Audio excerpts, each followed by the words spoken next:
Hi guys, just a quick one really. Like yesterday, I had a message off someone saying that the krill bait that I do the coated, it looked like it was starting to mould on them.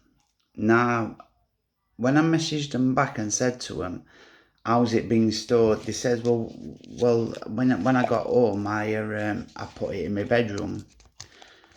And I says, "Whereabouts in your bedroom was it?" And he says, "At the side of my drawer." I says, "Well, there's central heating in there." He says, "Yeah." He says, "It was near eating because I can remember you said it needed drying."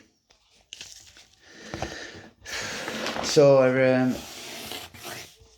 it's what it is the bait content. It had been glugged in bloodworm, pure bloodworm. Now the bloodworm is really high quality bloodworm. It's took me a while to find an high quality bloodworm like that. There's a lot of bloodworms out there that are really good quality, but they've got preservatives in them. I'm not a fan of preservatives at all. I'd rather just have a freezer and get the bait out of the freezer as needed. So the reason that bait moulded, which again is if you put something that has got a little bit of moisture in it, take the cocoa cone there, it's got a little bit of moisture in it, and you put that at the side of a central heating in your bedroom, because there is a little bit of moisture still in this bait, it will mould. It's guaranteed. It will with any companies. If moisture gets in it, it will mould. What happens is the window on the front of the bag there will have shown moisture on it. It will have either looked like it was misted over, or it will have had speckles of moisture on it, and it's where the bait has sweated. It happens in summer sometimes. If you fish in summer and you have this log tub and you have that at the side of your bivvy, the bait will sweat and it will mould. It's the reason that as soon as I get fishing, in winter not so much, I'll just leave the bag open in winter, but in summer, the minute I get fishing is I'll pour that into an old sling, but the ones that sink, with loads of holes in. I will put the bait in that, and then I will hang it in a tree, and I will rotate it round depending on how long I'm there. But the reason that bait went off was because it had still got been air dried for 48 hours.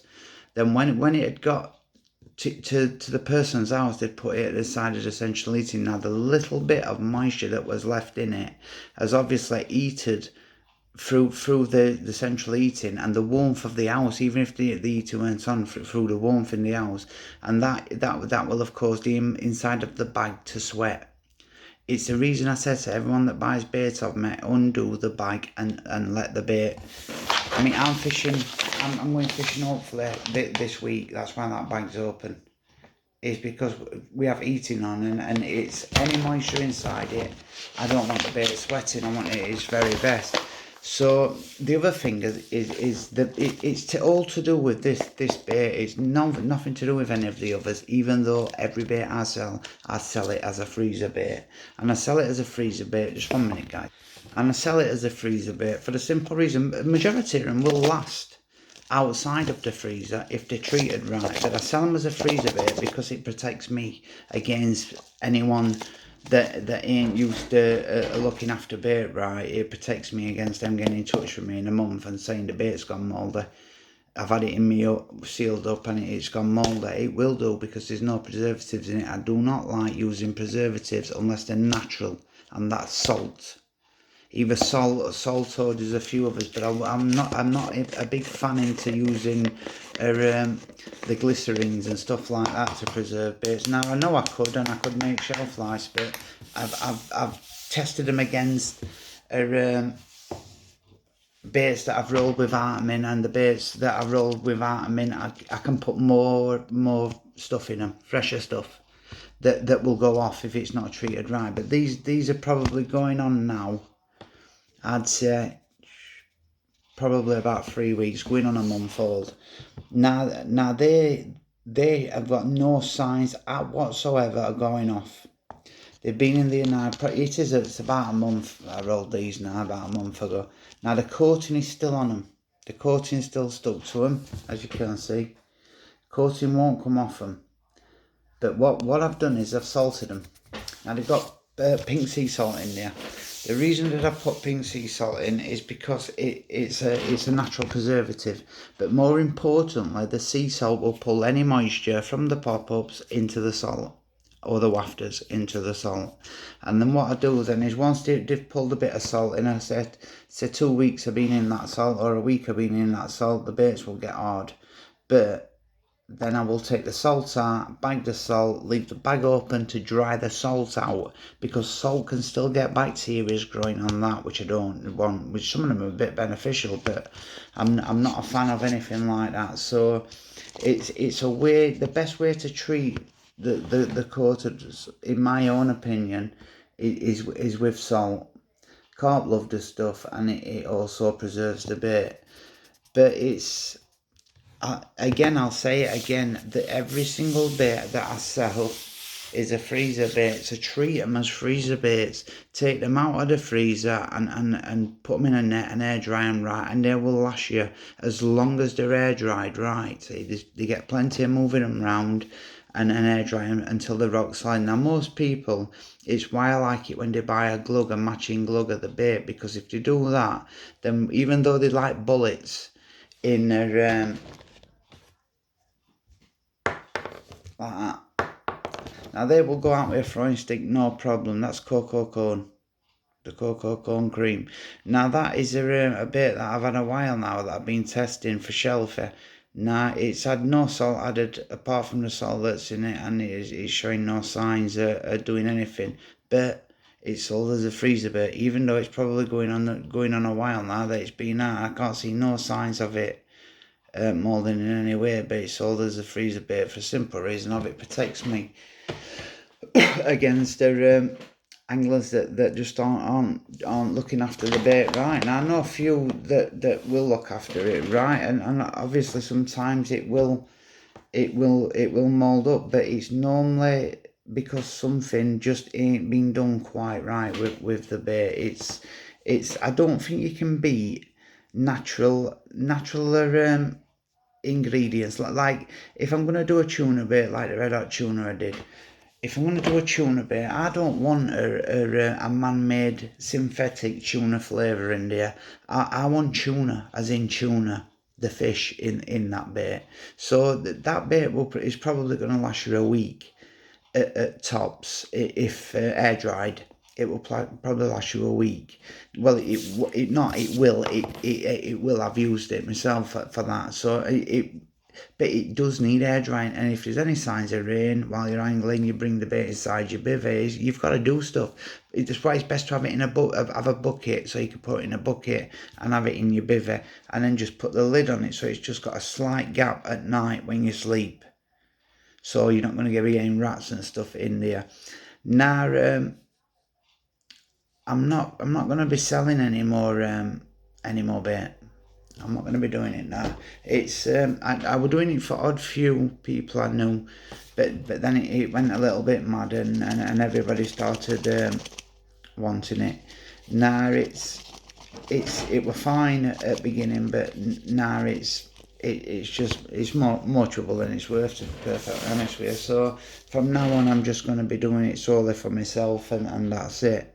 So it's but anyone who's got any of these off me, then if you ain't salted them, and by that I mean you could probably use table salt with them, but it's not nowhere near as good as sea salt, for the simple reason of sea salt is a lot more it's a lot more salty. It's not refined in any way, and it absolutely sucks any moisture out of the bait, but it also gets inside the bait. It penetrates deep into the bait, so it makes them into a shelf life bait, but through the salt. Now the carp love salt to start with, so you're not doing anything that's not going to get you fish. If anything, you are going to have more fish, but I would definitely recommend it. You get sea salt. Sea salt's by far the best.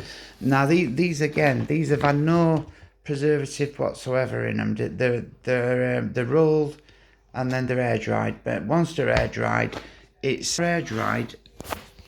all the ingredients inside it are dry as a bone. So mold needs moisture. It needs moisture to really get itself going. You know what I mean. So if you could pull that moisture out of it, then you're pretty much you're on your way to having a bait that's going to last you far longer. So that's just a few tips that you can do. But if you have had these, if you read the actual messages on the format page that I put, you will actually see that I did put that these are freezer baits. Every bait I sell is a freezer bait, including these are the only pop-ups that I sell that I would recommend you freeze. All the rest are fine unfrozen. They will do fine pop-ups. The feed baits I'd freeze all a lot, but the rest I would freeze. The only reason that these may turn is for the simple reason of, and that is the glug that's on them, the bloodworm glug. Now the bloodworm glug, it's just bloodworm as natural bloodworm and blitzed bloodworm. Nothing else added in there apart from them two ingredients. So it's once you add them to the bait, you're adding moisture to them. So it's no different to adding water. In fact, it's probably worse because it's something that mold can attach itself to and probably get something from the bloodworm itself. And then the coating in the krill to dust the baits off, so the bloodworm, it's not going to make a mess of your hands and what have you, is another it's another thing that's dry. So you're adding something dry to something wet. Now, as long as you dry those baits and you leave them out and you dry them right, the coating will still stick to them. It's not going to come off the coating. The salt was only added to these a few days ago, so if there was any mold on them or anything like that, I think it would have occurred already, to be perfectly honest with you. But the salt was added once I saw that, so it's just a quick one there for you on that one. But if you have got them, then I would recommend you either freeze them or you add sea salt to them. If you add sea salt to them, then once you've used the sea salt, once you've used the bait, take all the salt off them. After a few weeks of being in sea salt, put them all back out through a colander, get the salt onto a tray or into a jug, and then put the sea salt back into a bag. Leave the bag open so the salt dries out and reuse the salt.